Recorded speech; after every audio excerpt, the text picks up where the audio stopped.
Welcome back to Primetime News. Special welcome to viewers on onespotmedia.com as well as TVJ International in the Cayman Islands. Up first this evening, pressure is mounting for the Jamaica Teachers Association President Mark Malabver to provide evidence to support his claim hurricane victims living in school shelters are indulging in inappropriate behavior in full view of students. The Ministries of Education and Local Government have expressed shock at the allegation, adding that their shelter managers cannot substantiate the claim. Kimberly Petty has the details in this Primetime News follow-up.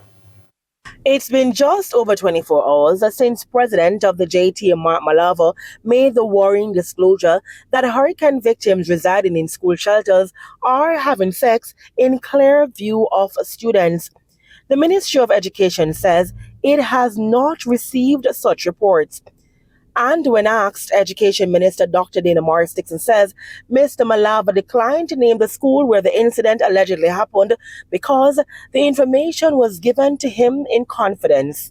The Ministry of Education, Skills, Youth and Information wants to note that we do not have any official notification of any case of inappropriate behavior by shelterees, especially in circumstances involving children at any school being used as a shelter. And we have made many checks since Mr. Malabver has made his public statement.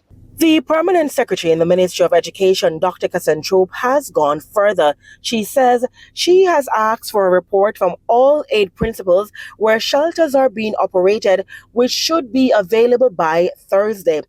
In the meantime, Local Government Minister Desmond McKenzie says he is prepared to get the police involved.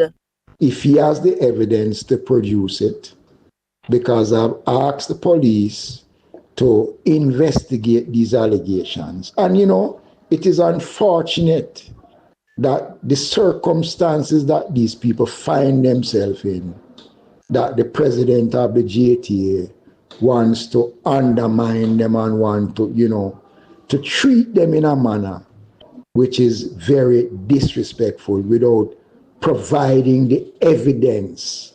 And given that no shelter manager has reported any incident, I am asking the president of the JTA if he cannot provide the information to apologize publicly for the disrespect and the disregard that he has demonstrated towards those persons in the shelters. It is rather unfortunate that somebody at that level can stoop that low without providing the evidence to substantiate the allegations. Kimberly Petty for TVJ News.